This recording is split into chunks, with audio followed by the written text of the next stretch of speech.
శ్రీమహాగణాధిపతయే నమః. శ్రీమహాసరస్వత్యై నమః. శ్రీగురుభ్యో నమః.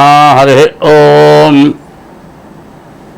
యత్కర్తా జగతాం భక్తా సంహర్తా మహసాం నిధి ప్రణమామి తమాదిత్యం బహిరంతస్తమోపహం.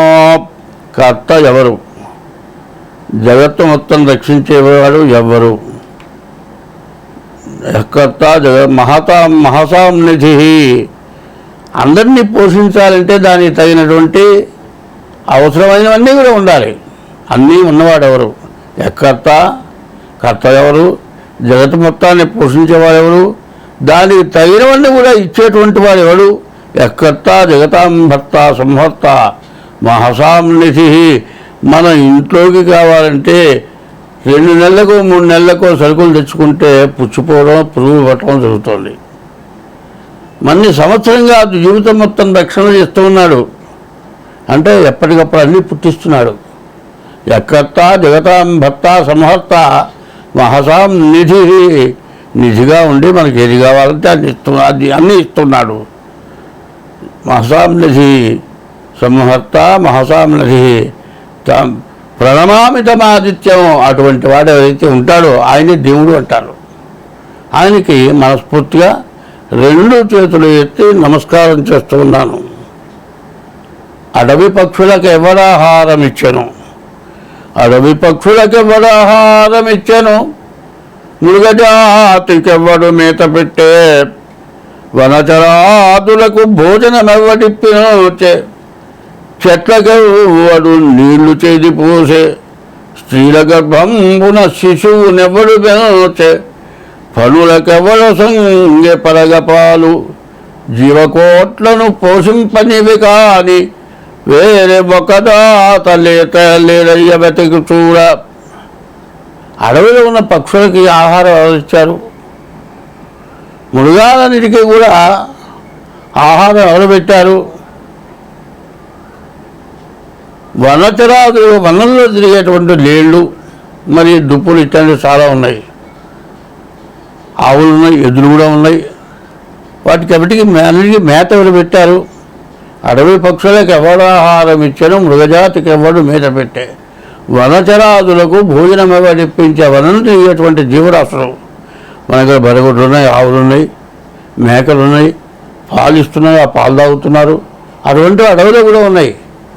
మనమే కాదు మేపుతుంది, అక్కడ కూడా అది కూడా మేత దొరుకుతుంది. అది కూడా భగవంతుడు ఇస్తున్నాడు. మృగజాతికి ఎవరు మేత పెట్టే? వనచరాదులకు భోజనం ఎవడిప్పించే? వనంలో పుట్టినటువంటి జీవరాశులు చాలా ఉన్నాయి.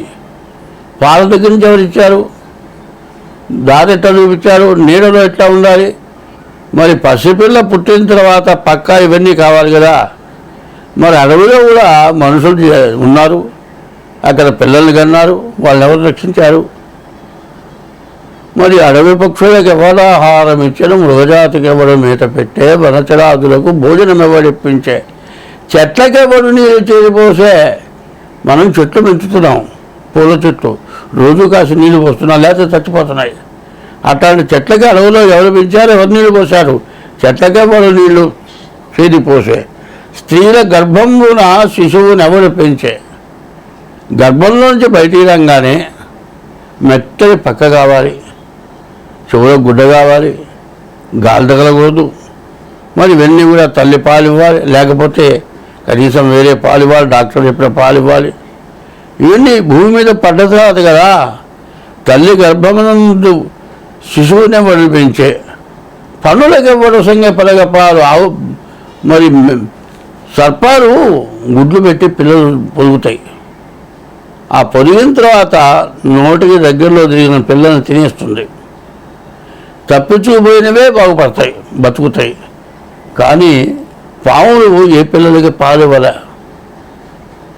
పనులకెవ్వ సంగే పరగపాలు? జీవకోట్లను పోషింపనివి కానీ. సర్పం ఎప్పుడు కూడా వాయుభక్షణం అంటారు, గాలితో బతుకుతుందట. మరి ఇట్లా జనం ఈ రకంగా అన్యాయంగా, దుర్మార్గంగా నోళ్ళు కొట్టి, ఆస్తులు ఆక్రమించి, దొంగతనాలు చేసి ఎవరి దగ్గర బంగారం కనబడితే పగలు చూసి రాత్రిపూట మెడల్లోగానే కొట్టేసి ఇన్ని చేసి బతుకుతున్నారు. ఇట్లా చేసినా కూడా దొరకటంలే. కానీ ఈ పద్యంలో అర్థమేనండి, అడవి పక్షులకు ఎవడు ఆహారం ఇచ్చను, మృగజాతికి ఎవడు మేత పెట్టే, వనచరాతులకు భోజనం వడ్డించే, చెట్లకెవడు నీళ్లు చేతిపోసే, స్త్రీల గర్భంబున శిశువునెవడు పెంచే, పనులంటే పాములు, పనులకెవడు సంగ పరగపాలు. వీటన్నిటికీ ఆధారభూతులు ఎవరు? జీవకోట్లను పోషింపనివే కానీ వేరే ఒక దాత లేదయ్యా వెతక చూడ.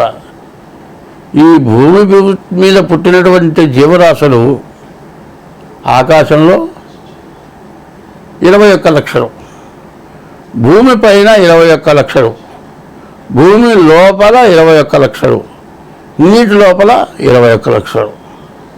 ఈ మొత్తం 84 లక్షల జీవరాశులని ఎవరైనా పోషిస్తున్నారా? 84 లక్షల జీవరాశుల్లో మానవులు మాత్రం మరి ఏదో రకంగా దుర్మార్గంగా సంపాదించితేనే జరుగుతుంది, లేకపోతే జరగటం లేదు. ఎందుకు చేస్తున్నావయ్యా ఈ పనులన్నీ అంటే, నా కోసం, నా పొట్ట కోసం, నా పిల్లల కోసం చేస్తున్నాను. అయితే చేసేదానికి అర్థం ఉండాలి, ధర్మం ఉండాలి, ధర్మం ప్రకారం చేయాలి. అధర్మమైన పరిస్థితుల్లో నువ్వు చేయటం వల్ల నీవు సమస్యలని కూడా వచ్చి అప్పులపాలై దొంగతనాలు చేసి చేయరాని పనులని చేసి, అయితే ఇట్లాంటి పనులని చేయటం వల్ల ఎవరు నష్టపడుతున్నారు? మనమే నష్టపడుతున్నాం. కానీ భగవంతుడనేవాడు అందరినీ సంరక్షణ చేస్తాడు.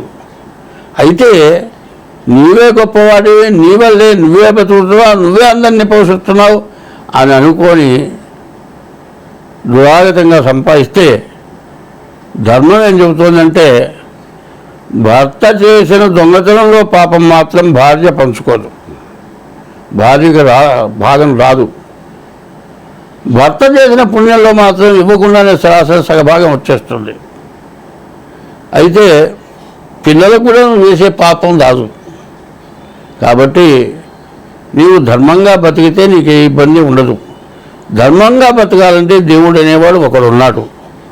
ఆ దేవుణ్ణి ఎప్పుడు పూజించడం, స్మరించడం, ఆ దేవుడు నీకు ఎట్లా ఇస్తాడని తెలుసుకోవాలంటే పెద్దవాళ్ళు, తెలిసిన వాళ్ళు, పీఠాధిపతులు, సన్యాసులు, స్వాముల వాళ్ళు, పెద్దవాళ్ళు, జ్ఞానం గలవాళ్ళు, వాళ్ళే ఎవరి సొమ్ముకి ఆశపట్టాలా, ఎక్కడో కూర్చుంటున్నారు, ఏ ఆశ్రమాల్లోనూ కూర్చుంటున్నారు. మనమంతా పోతే అన్నం పెడుతున్నారు. మనం పిల్లలకే అన్నం పెట్టడం కష్టం. పిల్లలకి అన్నం పెడితే ఆ రోజుకు వండిన వంట ఇంకొక మనిషి వస్తే నీవు అన్నం పెట్టలేవు. మరి ఆ పీఠాధిపతులు, సన్యాసులు వీళ్ళంతా ఎట్లా పెడుతున్నారు? ఆ భగవంతుడు వాళ్ళకి ఇస్తున్నాడు. భగవంతుడికి వాళ్ళకి పెద్ద తేడా లేదు. అటువంటి సత్కర్మలు, మంచి పనులు చేస్తే నీవు ఇట్లాంటి జ్యోతిష్యంతో అవసరం లేదు. జ్యోతిష్యం చెప్పించుకున్నప్పుడు నీవు ఏమి తప్పు చేశావని తెలుసుకొని అటువంటి తప్పు చేయకుండా నీవు ఎప్పుడు కూడా మంచి మార్గంలో నడిస్తే నీకు ఎప్పుడూ ఎటువంటి సమస్య, ఇబ్బంది, కష్టము రాదు. వచ్చే జన్మ ఇంతకంటే మంచి జన్మ వస్తుంది. స్వస్తి. 2025వ సంవత్సరం మే నెల 3వ రాశి మిథున రాశి ఫలితాలు చెప్పుకుందాం. అయితే ఈ రాశికి చాలా విశేషమైన లక్షణం ఉంది. అయితే ప్రతిసారి కూడా సంవత్సరానికి ఒకసారి మేషంలో శని ఉంటాడు, రవి ఉంటాడు. ఈ మేషంలో అంటే మిథున రాశికి 11వ రాశి అవుతుంది మేషరాశి. 11వ స్థానం బాగా బలం వచ్చేటువంటిది, బాగా ఉపయోగపడేటువంటిది. మరి ఈ రాశిలో ఇప్పుడు రవి ఉన్నాడు, సూర్యుడు. సూర్యుడు ఎటువంటి వాడు? సకల మతాలు కూడా దేవుడుగా దండం పెట్టేది సూర్యుడినే. సూర్యుడు లేకపోతే ఏమీ లేదు. సూర్యోదయం లేకపోయినా లేదు. కొన్ని దేశాలున్నాయి, పొరపాటున కూడా సూర్యబింబం కనపడదు. చలి, మరి రెయిన్ కోట్లు, ఆఖరి టోపీ ఈ కళ్ళ వరకే కనపడుతుంది. బూట్లు చలి మామూలు చలి కాదు. ఇంట్లోకి వస్తే ఇప్పుడు మనం ఏం చేస్తున్నాం, ఇళ్ళల్లో ఏసీ పెట్టుకుంటున్నాం, అక్కడ హీటర్ పెట్టుకుంటారు. అట్లాంటి దేశాలు ఉన్నాయి. వాళ్ళకి ఈ చలి ఎక్కువగా ఉండటం వల్ల సూక్ష్మజీవులు బాగా బయలుదేరి వ్యాధులు రావడానికి కూడా అవకాశం ఉంది. వాళ్ళ ఆహారం కూడా చాలా తక్కువ, ఆకలి ఉండదు. సూర్యకిరణాలు లేకపోతే ఆకలి ఉండదు. ఆకలి లాగా ఇంతే తింటారు, ఆకలే ఉండదు. మనం ఏం చేస్తాం, మన తిండి ఎక్కడికి పోతే ఇంత రొట్టె జాము రాచుకొని తిన్నాడు అనుకో, వాడికి మళ్ళీ అన్నం 2 రొట్టె ముక్కలు తింటాడు. ఇందులో వీడు అన్నం తింటలేదు అనుకుంటాం, మనం వీడు ఎట్ట బతుకుతున్నాడు అనుకుంటాం. ఆకలి లేదు. చిన్నపిల్లవాడు మరి ఇంతే అన్నం తింటాడు కదా, మనం తిన్నట్టు ఇంత అన్నం తింటాడా? తిండు. చిన్నపిల్లాడు ఇంతే అన్నం తింటాడు. మరి చలి ప్రదేశంలో ఉండేవాడు ఇంటి ఆహారం తింటాడు. కానీ అన్నిటికీ కూడా ఆరోగ్యకరమైంది ఏంటంటే సూర్యరశ్మి బాగా ఎక్కువగా కనపడటం, ఎక్కువగా తగలటం. మరి ఇండియా, ఇంకోటి వెస్టిండీస్ ఉంది. ఆ వెస్టిండీస్లో ఉన్నటువంటి వాళ్ళు నల్లగా ఉంటారు. చర్మం కూడా చాలా మందంగా గట్టిగా ఉంటుంది.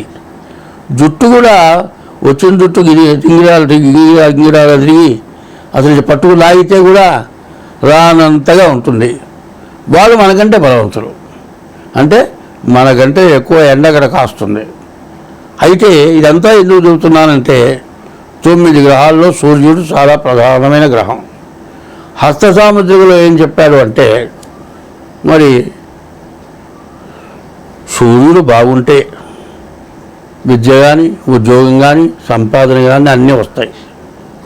హస్త సాముద్రికలో 9 రేఖలు ఉన్నాయి. ఈ 9 రేఖల్లో రవిరేఖ లేకపోతే వారి జీవితం వృధా అని చెప్పారు. అది నిజంగానే కనబడుతుంది. ఇప్పుడు ఎడ్యుకేషన్లోకి వస్తే ఎవరు భారతదేశంలో ఉన్నంత ఎడ్యుకేటర్స్ ఎవరు లేరు. చూడండి, మరి ఒకప్పుడు వెస్టిండీస్లో క్రికెట్ మ్యాచ్ ఆట ఆడేవాళ్ళు ఉన్నారు. అసలు వాళ్ళు కొడితే ప్రాణాలే పోతాయి. కానీ వాళ్ళు శత్రుత్వంగా కూడా మాత్రం ఆడరు. మంచి ప్రేమగా, సంతోషంగా, ఎవరైనా అవతల ఎక్స్పర్ట్ వాళ్ళు బాగా ఆడితే వాడికి షేక్ హ్యాండ్ ఇస్తారు, సంతోషం వెలబరుస్తారు, అట్లా ఉంటారు. ఎందుకంటే సూర్యుడు ఎక్కడైతే ఉంటాడో, బాగా సూర్యకిరణాలు ఎక్కడైతే పడతాయో, సూర్యుడు జాతకంలో ఎవరికైతే బాగుంటాడో వాళ్ళు ఎంతో సంతోషంగా తను బతుకుతూ ఇంకో వాళ్ళని బతికిస్తూ ఎవరి మీద అసూయ ద్వేషాలు లేకుండా ఉంటారు. అటువంటి సూర్యుడు ఈ మిథున రాశికి మేషంలో ఏకాదశిలో ఉండటం చాలా లాభదాయకం. తర్వాత దశమంలో శుక్రుడు బుధుడు, తర్వాత ద్వితీయంలో కుజుడు, మరి జన్మంలో మిథునంలో శని, అంటే మిథునంలో గురువు. ఈ గురువు మే నెల 14వ తారీఖు మారుతున్నాడు. కానీ కుజ గురువుల వల్ల మాత్రం బాగా నష్టం కనబడుతోంది.